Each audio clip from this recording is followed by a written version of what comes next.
नमस्कार, मैं अभिषेक और आप देख रहे हैं न्यूज जब बोलेगा हिंदुस्तान।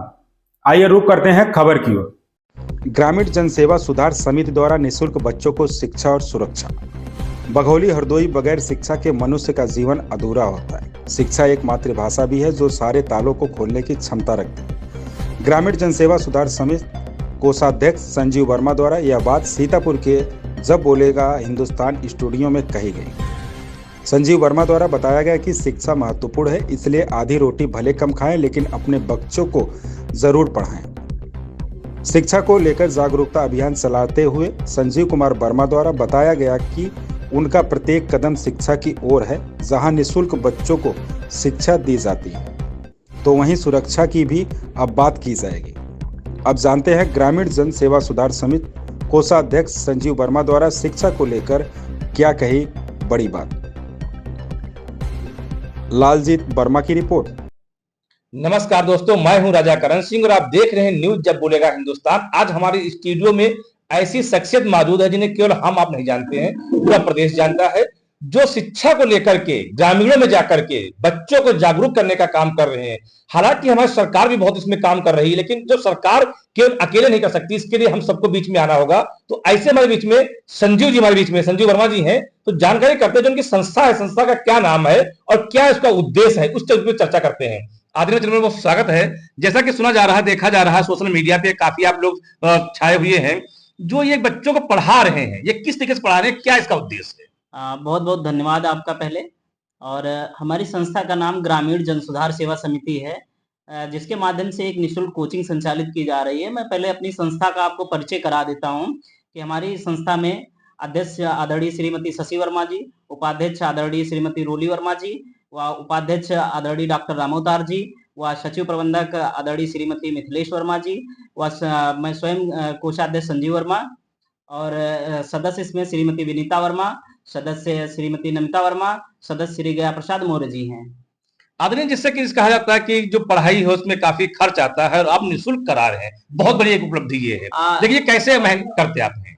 ये एक पे बैक टू सोसाइटी एक होती योजना, क्या एक इकोनॉमिक्स में दे रखा है, या सामाजिक हम जो समाज के बारे में चाहते हैं उसमें पे बैक टू सोसाइटी। इसका मतलब ये होता है कि हम जिस सोसाइटी से आए, जिस समाज से आए, जिस गांव से आए हुए हैं, उस गांव को हम कुछ ना कुछ वापस करें, जिससे हम तो आगे बढ़ गए, हमारे गांव के लोग, ग्रामीण के लोग, हमारे समाज के लोग भी आगे पढ़ लिख कर आगे बढ़े। और इसी संस्था के माध्यम से जिनका मैंने परिचय कराया, इन सभी के सहयोग से हमारी संस्था लगभग विगत 3 साल से ग्राम महंगेखेड़ा, गोपार, बघौली, हरदोई में निःशुल्क कोचिंग संचालित की जा रही है, जिसमें लगभग 100 बच्चे पढ़ रहे हैं। और उनके निःशुल्क सारी व्यवस्थाएं, उनके किताबों की, कपड़ों की और बहुत सारी समय समय पे पाठ्य सामग्री व अन्य वस्तुएं वितरित की जाती हैं।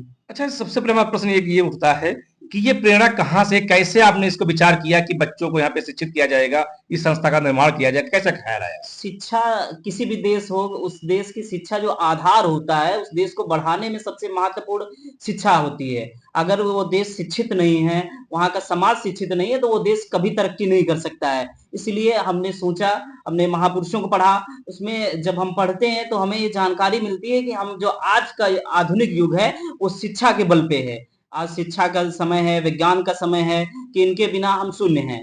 अब जैसे विज्ञान ने, हम देखते हैं बहुत सारी चीजें जो आज से लगभग 50-60 साल पहले जो जीवन था और आज का जीवन है, उसमें बहुत बदलाव है। हम देखेंगे आज जो हम लोग, मेन होता है कि जब हमारे क्षेत्र के बच्चे अगर शिक्षित होके आगे बढ़ के जाएंगे तो हमारे क्षेत्र का भी नाम होगा, कहीं न कहीं हमारा भी नाम जुड़ेगा कि उस क्षेत्र के व्यक्ति जो है इस आज पद पे हैं।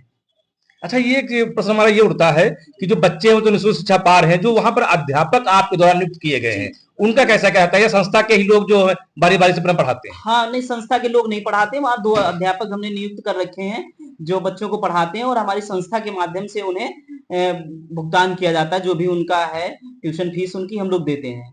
बहुत अच्छी बात कही आपने है।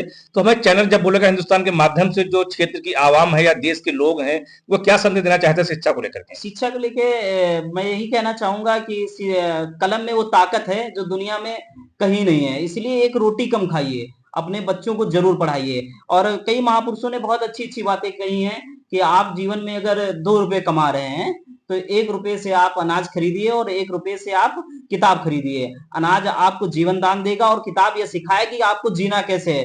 वो कहते हैं ना कि आज अगर हम शिक्षित नहीं है तो हमको कहीं सम्मान नहीं मिलता है। हम किसी भी गवर्नमेंटेड ऑफिस या प्राइवेट ऑफिस या बाहर समाज में जाते हैं, उनको शिक्षा की बदौलत सम्मान मिलता है। और अगर हम शिक्षित नहीं होते तो बहुत सारी जगह हमें कष्ट उठाने पड़ते हैं, लोग हमें धुतकार देते हैं। वो सारी चीजें शिक्षा में तर्क करने की शक्ति आ जाती है। जब हम शिक्षित होते हैं तो हम लोगों से तर्क कर सकते हैं, अपनी बात को वहां पे रख सकते हैं कि हमारी जो लीगल बात है हम उसको कहाँ पे कैसे रखें और किस प्रकार से बात करें। और शिक्षा के माध्यम से हमें अच्छी सोसाइटी भी ज्वाइन करने को मिलती है। जैसे हम लोग पढ़े लिखे हैं तो हमारे साथ पढ़े लिखे लोग जुड़ेंगे। अगर हम पढ़े लिखे नहीं होते हैं तो बहुत ज्यादा लोग थोड़ा भेदभाव करते हैं कि पढ़ा लिखा नहीं है। तो ये आप चीज हम समाज में देख सकते हैं, अगर इसको जमीनी स्तर पे, तो बहुत अंतर है। बहुत अच्छी बात कही है कि आधी रोटी कम खाओ और अपने बच्चों को जरूर पढ़ाओ। वास्तव में शिक्षा वो चीज है जो हर ताले को खोलने की क्षमता रखती है। तो आज से हमें वीडियो से बहुत कुछ सीख मिली है कि हम भले कुछ भी करें, कैसे भी रहें, भले हम थोड़ा सा भूख भी बर्दाश्त कर लें, लेकिन शिक्षा से वंचित बिल्कुल नहीं रहेंगे। तो मिलते हैं अगले वीडियो में, देखते हैं क्या शिक्षा का स्तर और बढ़ेगा या इस पर कोई और चर्चा होगी। तब तक के लिए अपना स्वास्थ्य का ख्याल रखें, स्वस्थ रहें, मस्त रहें। धन्यवाद। इस खबर में बस इतना ही। बने रहिए न्यूज़ जब बोलेगा हिंदुस्तान के साथ।